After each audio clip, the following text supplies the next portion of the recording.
Hola, en esta oportunidad vamos a hablar de los estándares de cantidad. Los estándares de cantidad los vemos tanto en la materia prima como en la mano de obra directa. Hoy nos vamos a ir un poco más con lo que es el estándar de materia prima. ¿Okay? Vamos a recordar que el término estándar tiene su origen etimológico en el vocablo inglés estándar y el concepto se utiliza para nombrar aquello que puede tomarse como referencia, patrón o modelo. Es decir, nosotros vamos a buscar un valor referencial de lo que se supone va a ser la cantidad que necesitamos para la elaboración de un producto o de un lote de productos determinado. Este estándar tiene que ver con el trabajo interno. Los estándares de cantidad, ¿okay?, son estándares que yo voy a ubicar dentro de mi misma compañía. Toda la información que yo voy a necesitar está dentro de la compañía. ¿Okay? Me va a hablar de cuál es el consumo de materia prima, bien sea por la unidad o por el lote de producción que yo voy a estar utilizando, ¿okay?, cuando por supuesto arranque ese proceso productivo. El primer insumo que yo siempre voy a poder tener, ¿okay?, a menos que la compañía sea nueva, va a ser la data histórica. Además que suele ser bastante fácil de conseguir. Siempre que todo esté archivado bien, yo puedo referenciarme en esa data que se viene recopilando, ¿ok?, desde ya algún tiempo.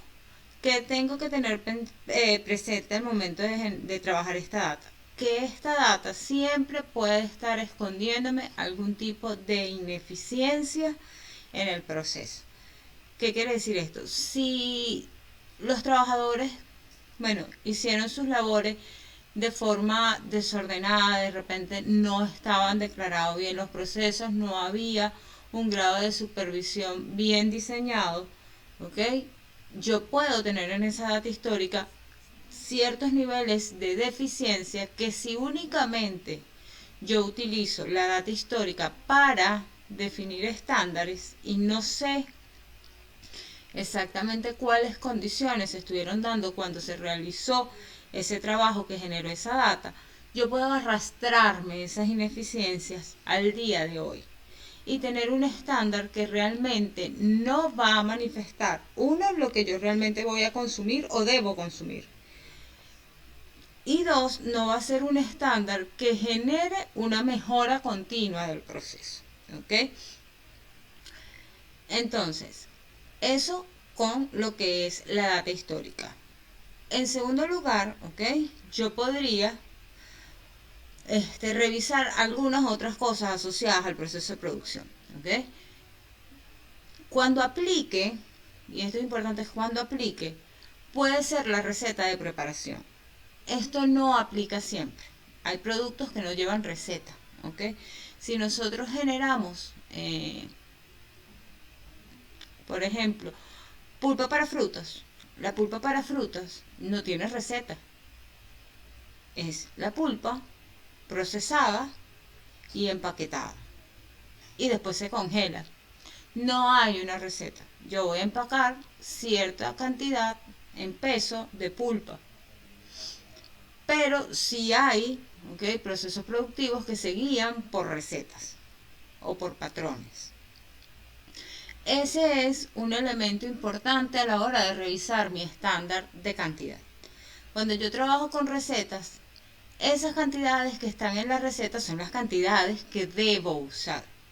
Entonces, ¿qué me toca revisar? Bueno, me toca revisar otras cositas importantes con respecto a cómo se produce, si se produce en unidades, en lotes, si esto está expresado en unidades o lotes, etc. Pero, ¿ok?, la receta siempre me va a ayudar muchísimo. ¿Ok?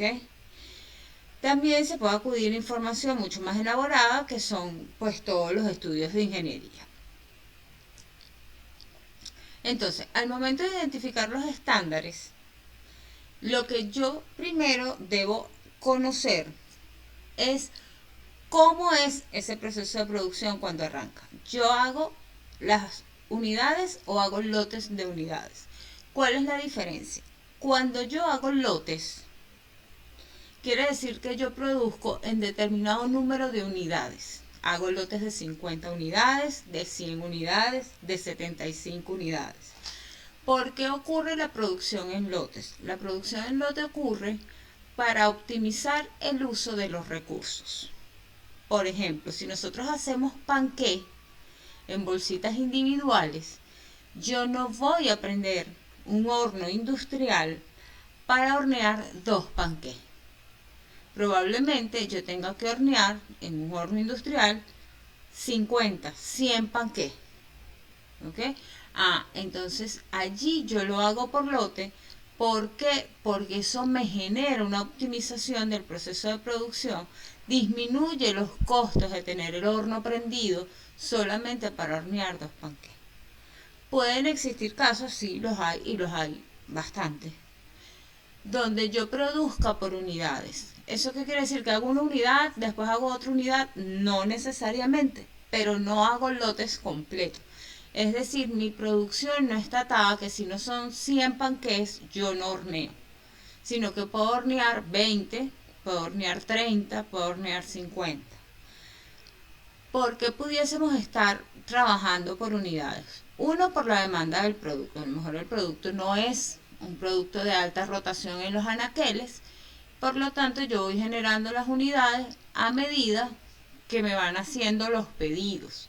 Eso no quiere decir que la haga de una en una, pero podría ser la mitad de la producción normal o un cuarto. ¿Ok? Dos, porque no tenga la disponibilidad para. Es decir, no cuento con todos los recursos, bien sea la materia prima, bien sea los activos de procesamiento o de repente todo lo que son el personal completo para hacer determinado producto. ¿Okay? Y eso me obliga a hacerlo más por unidades que por lotes, ya que de esa forma yo puedo ir, como quien dice, saliendo al mercado sin tanto problema. O sea, voy atendiéndolo en la medida de las posibilidades de la compañía, ¿no? Entonces tenemos estas dos opciones. Puede ser por unidades o puede ser por lotes. Dependiendo de cómo es que yo voy a ver cómo va a ser el estándar. Si yo produzco por unidades que son variables, cada vez que arranca el proceso de producción, yo debo plantear un estándar de unidades. ¿Cuánto consumo por unidad? Esto me va a permitir que al final de la historia yo diga, bueno, si se hicieron tantas unidades y esta es la cantidad, bueno, este número de unidades por esta cantidad y por este estándar de precio me va a dar este costo. ¿Ok? Cuando es por lote, el estándar lo debo plantear en lote. Es decir, la cantidad que voy a usar para hacer el lote completo de X cantidad de unidades. Siempre plantearlo en función de cómo va la producción, porque va a ser mucho más fácil la lectura de todo. Porque los datos de producción me van a dar en unidades o lotes. Si yo tengo los estándares de cantidad y los estándares de precio planteados de forma tal que engranen con el reporte de producción, pues todos los cálculos van a ser mucho más rápidos. ¿Ok? Nota, el estándar debe fijarse de manera que se corresponda al modo de producir y que haga sencillo y rápido el costeo. Como les estaba diciendo, es importante tenerlos fijados todos en las mismas unidades, ¿ok? De cantidad, el cantidad con precio y con lo que yo estoy produciendo para que esto facilite todo el costeo y la información. Una vez ya identifiquemos entonces en función de qué voy a establecer el estándar, sea de unidades o de lotes, yo debo revisar cómo es el procesamiento de esa materia prima y qué sucede con ella. ¿Okay? Obviamente, con la materia prima sucede que se vuelve producto terminado, pero más allá de eso, ¿okay? ¿Qué le pasa a esa materia prima durante ese proceso de transformación? Entonces, existen producciones donde yo uno ingredientes, ¿okay? Según unas cantidades o proporciones fijas. Y entre esos ingredientes que yo estoy uniendo no existe ningún tipo de reacción entre los componentes. Y eso no me genera, ¿okay? La unión de esos componentes, ninguna disminución de volumen o de peso. Yo tomo un ingrediente 1, un ingrediente 2 y al final voy a tener el volumen de 1 más 2 y el peso de 1 más 2. No existe en la unión de estos componentes ninguna reacción que disminuya o incremente el volumen que se está jugando allí. ¿Ok? Un ejemplo claro, muy propicio en estas épocas, es el alcohol al 70%, que es el alcohol que usted consigue en Farmatodo, que ahora lo consigue en los supermercados, que lo está haciendo la gente de Ron Santa Teresa, la gente de Ron Carúpano, todo el mundo está haciendo alcohol. ¿Ok? El alcohol isopropílico que nos venden en la farmacia al 70%, es bastante simple en su composición. Si yo voy a elaborar un litro, yo necesito, ¿ok?, 0.7 litros de alcohol al 99,99% más 0,3 litros de agua. Esa es la proporción, está al 70%. Por cada litro yo voy a tener 0.7 litros de alcohol al 99,99% de concentración y 0.3 de agua. ¿Ok? Usted se preguntará por qué el alcohol no está al 100%. No existe el alcohol al 100%. ¿Ok? Ahora, ¿qué pasa si ese mismo alcohol yo no lo produzco por unidad, sino que lo produzco por lote? Un lote que tiene 100 unidades de 1 litro cada una. ¿Ok? Entonces mi lote va a ser de 100 unidades, que es lo mismo, que es decir, 100 litros. Si yo voy a hacer en un tanque la mezcla para preparar ese alcohol, yo debo colocar entonces 70 litros de alcohol al 99,99% de concentración y agregarle 30 litros de agua. Los 70 litros de alcohol más los 30 litros de agua me van a dar los 100 litros que yo necesito para embotellar las 100 unidades de alcohol isopropílico, el 70% de 1 litro. ¿Okay? Esto es trabajar con unas cantidades o proporciones que son fijas, donde la materia prima en ese procesamiento no le ocurre absolutamente nada. Ella no disminuye, ella no incrementa. Así como el agregué se une con los demás y la sumatoria de todos los ingredientes y de todas las materias primas me va a dar el producto terminado. ¿Okay? Nota, en estos casos los estándares salen de la ficha o receta de preparación y se ajustan si la producción es por lote, por unidad, tal como lo hicimos ahorita en el ejemplo. ¿Okay? Simplemente yo voy a buscar cuál es la receta o la ficha de preparación que tienen esos productos que yo voy a elaborar y de allí yo voy a definir el estándar para este tipo de producciones. Tengo otros tipos de producción donde al unir las materias primas o ingredientes, así como al ser procesado, en los mismos procesos ocurren mermas o disminuciones de volumen o peso. ¿Qué quiere decir? Que al momento que yo uno los ingredientes o proceso los ingredientes, en sí mismo, en el proceso en sí mismo, ocurre una disminución del volumen. ¿Ok? Y siempre va a estar allí esa disminución del volumen. A eso llamamos merma. Es a la disminución que está presente siempre en el proceso, que no viene atada, ¿ok?, a un problema de ineficiencia en el trabajo, sino que aunque yo trabaje de forma perfecta, siempre hay alguna cantidad de producto que yo voy a perder en esa preparación de esa mezcla o en ese procesamiento de esa materia prima. ¿Okay? Eso es la merma, lo que ocurre de forma normal y yo no lo puedo evitar. Podría en tal caso llegarlo a disminuir a su mínima expresión, pero no lo puedo nunca eliminar del todo porque es un proceso presente, ¿ok?, en mi producción. Está intrínseco en ella y no lo puedo quitar de allí. Entonces son procesos en los que siempre la cantidad que yo ingreso de materia prima va a ser mayor a la cantidad de producto terminado que yo obtengo. ¿Ok? Y esto se llega a considerar normal en determinadas medidas que se obtienen aplicando métodos estadísticos a los datos. ¿ok? Generalmente medidas de tendencia central, lo que sería la media. ¿Qué queremos decir con esto?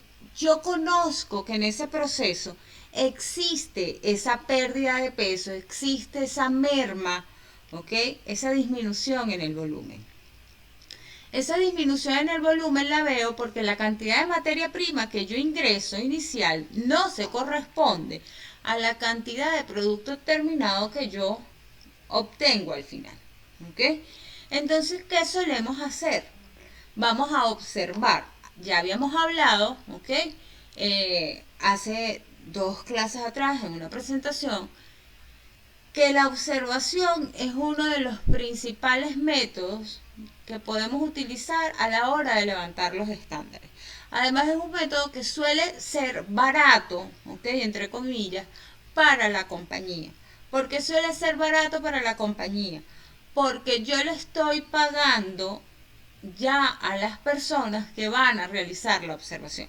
Es decir, generalmente yo no contrato a alguien para que realice la observación, sino que el mismo personal que está a cargo del área, ¿ok?, va a diseñar cómo va a observar, porque además para la observación no necesitamos, ¿ok?, mayor estudio al que ya tenemos.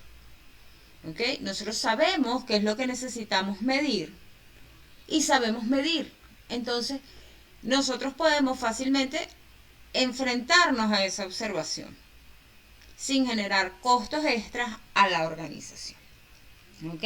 Entonces, ¿qué vamos a observar? Bueno, lo que tenemos que observar es cuál es la cantidad que ingresa, cuál es la cantidad que sale. ¿Qué tanto está mermando esa materia prima durante ese procesamiento? Y vamos tomando todos esos datos, pero lógicamente estos datos los tenemos que tomar en unos espacios que sean controlados. Esa es una premisa fundamental.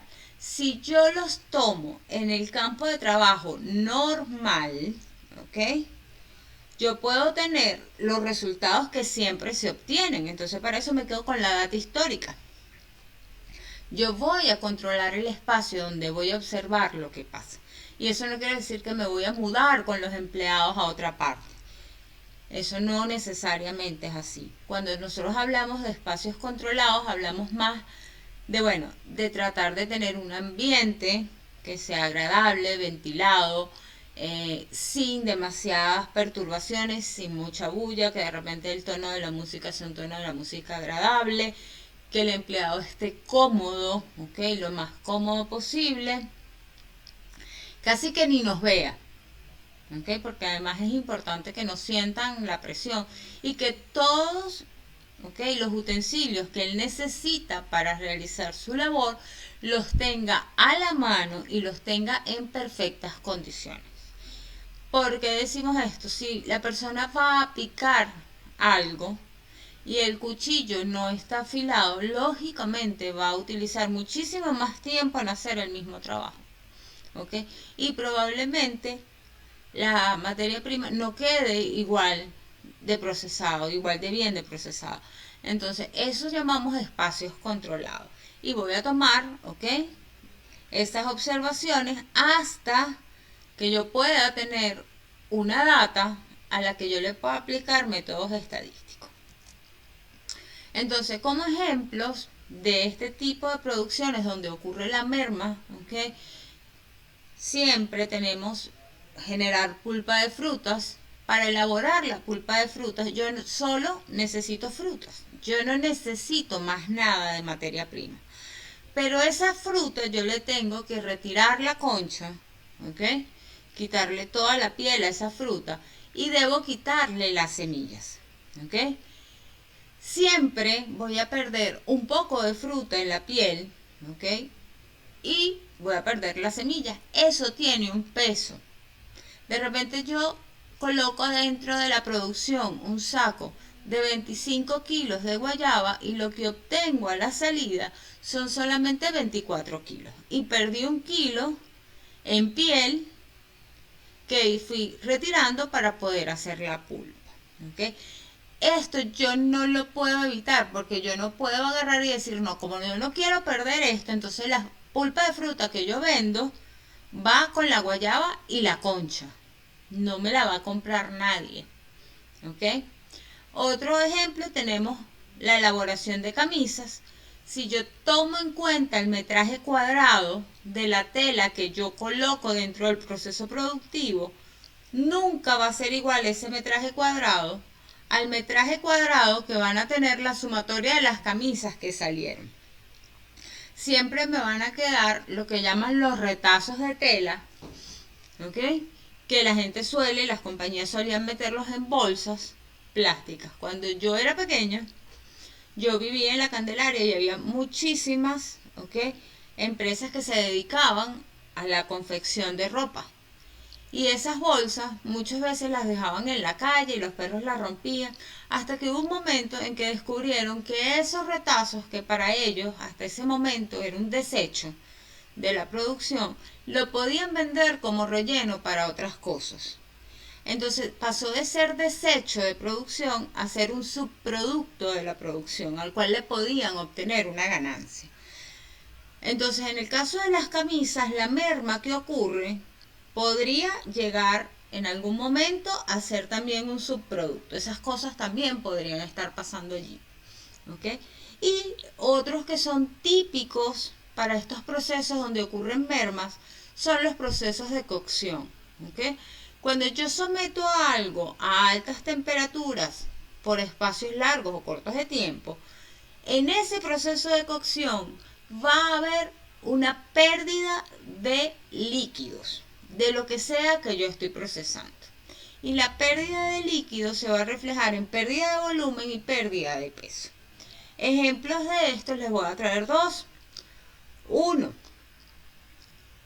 o tres, mejor. El primero, si usted saca de su refrigerador un bistec y lo ve grande y lo coloca en el sartén caliente, usted sabe que ese bistec le va a quedar más o menos casi a la mitad del tamaño que originalmente tenía cuando estaba en la nevera.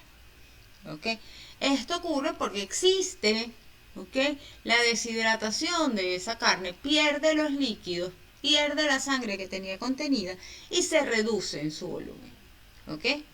Otro tipo de procesamiento que también genera esto es lo que ocurre en los productos Tetra Pak. Usted ha visto la leche de larga duración, los jugos de larga duración. Incluso también los que son pasteurizados, que no están en envases de larga duración.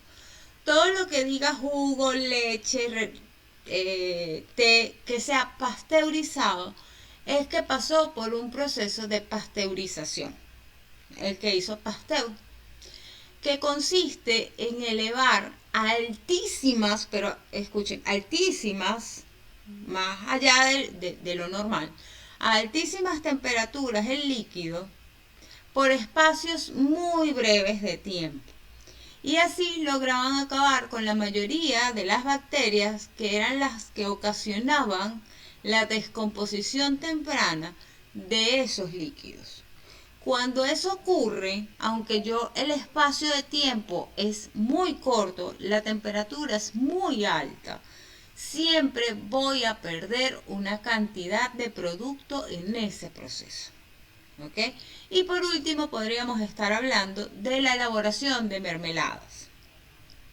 La elaboración de mermeladas es un proceso que es bastante lento, donde nosotros procesamos una determinada fruta y puede tener o no azúcar añadido, ¿ok? Y consiste en ir reduciendo la fruta a fuego muy, muy bajo hasta que la fruta evapore la mayoría de los líquidos que la componen, empiece a generar con textura de pasta y con los mismos azúcares de la misma fruta, y si se le echa azúcar, pues con los azúcares añadidos, vaya generando esa consistencia de mermelada, ¿ok?, que nosotros conocemos. Por supuesto que la cantidad de fruta que yo agrego, ¿ok?, a la preparación de una mermelada, cuando la tengo que cocinar por 1 o 2 horas a fuego bajo, no va a ser nunca la misma cantidad de mermelada que yo voy a obtener. Voy a perder un porcentaje importante en ese caso, porque en ese caso es un porcentaje importante de producto, que realmente lo que he perdido es agua. Un agua que estaba dentro de la fruta. ¿Ok? Entonces, ¿cómo voy a trabajar yo estos estándares donde ocurren estos procesos? Porque en los otros casos eran bastante fácil. A más B, bueno, la cantidad que diga aquí, la cantidad que dice aquí, ese es mi total de estándar de cantidad. Pero ahora, ¿cómo trabajo cuando ocurren estas cosas? Porque no siempre el bistec se va a reducir de la misma forma, en la misma proporción. No siempre la producción de mermelada que yo obtengo se va a corresponder, ¿ok?, a la misma proporción adicional, que a la misma proporción que estoy perdiendo cada vez que yo la haga, ¿ok? Entonces, como esto es variable, trabajar con esto implica, ¿ok?, ir revisando muchas cosas. Entonces, ya habíamos hablado que en primer lugar podíamos utilizar esa data histórica. ¿Qué ha pasado anteriormente? Pero aquí voy a ser muy cuidadoso de tratar de investigar cómo se trabajó cuando se obtuvo esa data. O sea, cómo era ese trabajo en el proceso productivo.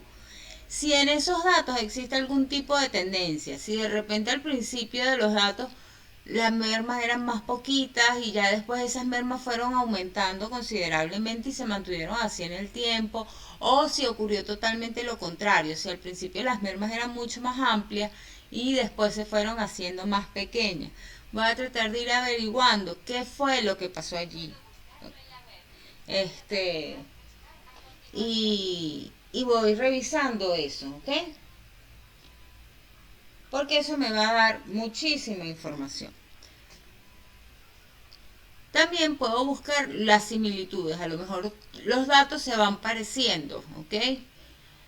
Y eso, bueno, me dice que más o menos esos deberían ser los datos generalmente. Pero siempre con mucho cuidado de que allí no se estén escondiendo lo que ya habíamos conversado, que son las ineficiencias de los años anteriores, ¿ok?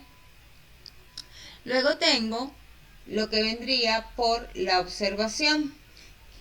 Entonces, la observación, como ya habíamos comentado, la debo hacer en unos espacios que son controlados. Y ya conversábamos de que esos espacios controlados, ¿ok?, yo debo plantearlos por un tiempo más o menos amplio, ¿ok? ¿Qué es un espacio amplio en el tiempo? Un espacio amplio en el tiempo es que ocurran varias veces los procesos que estoy observando. Yo no me puedo quedar con 15 observaciones. 15 observaciones no me va a dar, ¿ok?, unos datos totalmente fiables. Yo necesito tener muchas observaciones. Tantas observaciones que yo pueda estar seguro que esas cosas que están ocurriendo allí, ese comportamiento en la producción, todos esos datos que yo he recolectado se empiezan a aparecer a una distribución normal, ¿ok?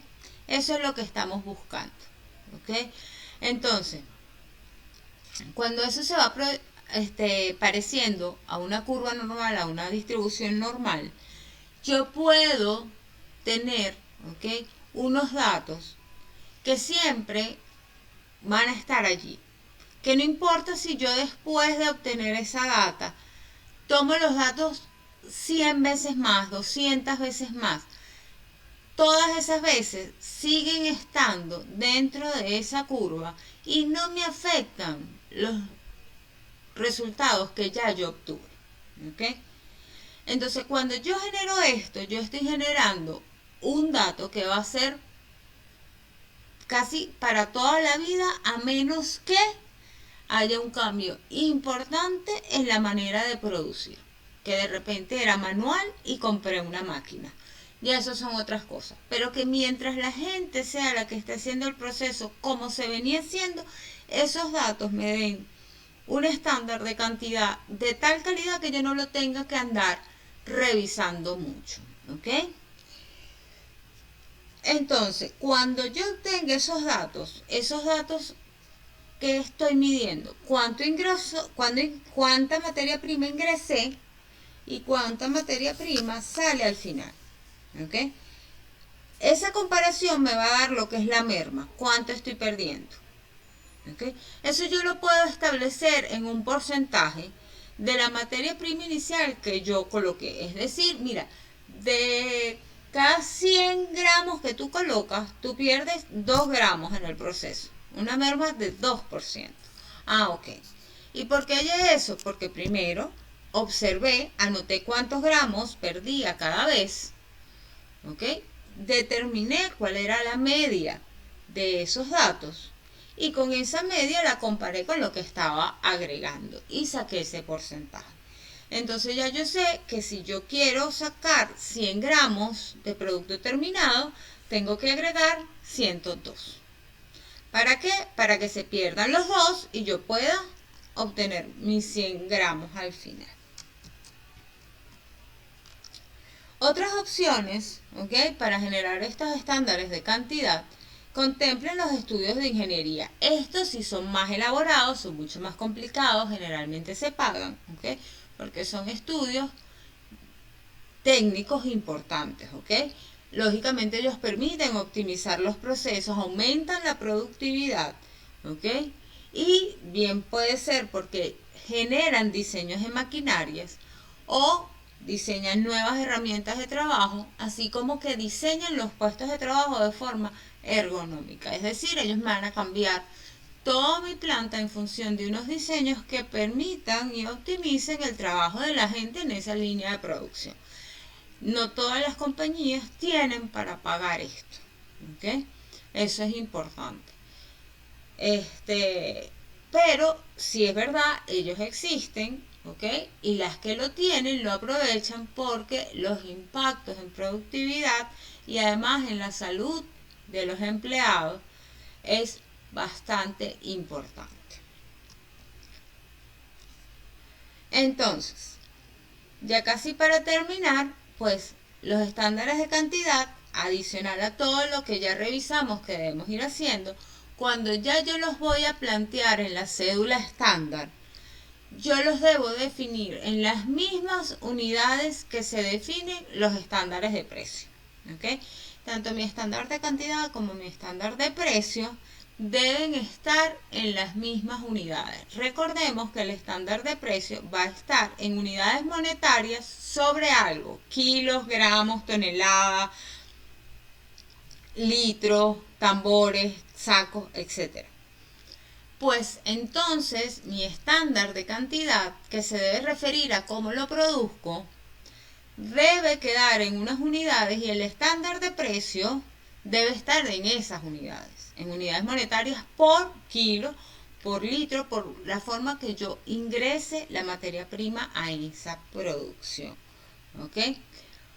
Entonces, ¿qué ejemplo les traigo? Fíjense, yo puedo decir que yo utilizo harina de trigo en mi proceso para hacer panqué. La harina yo la compro por sacos, me la facturan, dicen 20 sacos, 40 sacos. Pero yo sé internamente que cada saco trae 25 kilos. Pero mi proveedor me factura sacos. Mi factura dice sacos. Mi producción dice kilos. Entonces yo voy a decir, bueno, cada saco trae 25 kilos. Yo pago por cada saco $20. Eso quiere decir que cada kilo debe estar costando como 0,8, más o menos, ¿ok? Cada vez que yo voy entonces a hacer este estándar, yo no voy a poner que el estándar de precios son $20 por saco, porque yo no ingreso la harina en sacos. Yo ingreso la harina en kilos. Entonces yo debo expresar mi precio también en kilos. ¿Por qué? Porque la harina entra en kilos a la producción. El estándar de cantidad está fijado en kilos porque es como entra a la producción. El estándar de precio yo lo debo llevar entonces también a kilos.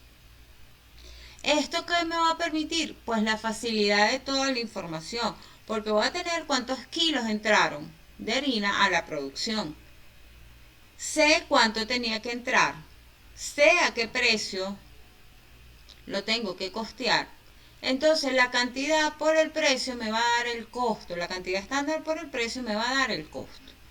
Todo lo que esté por fuera de ello van a ser variaciones. Pero las variaciones también están en las mismas unidades que tengo en los estándares, entonces puedo hallarlas fácilmente. Porque yo no puedo hallar variaciones en una cosa que esté por sacos contra algo que estoy midiendo por kilo. Es mucho más complicado. Entonces, lo más sencillo, y por eso se hace, es que el estándar todo está fijado en unidades que permiten rápidamente los cálculos, que permiten rápidamente sacar las variaciones, ¿ok? Y tener acceso a esa información. Esto ha sido todo en esta oportunidad. Muchísimas gracias por su atención.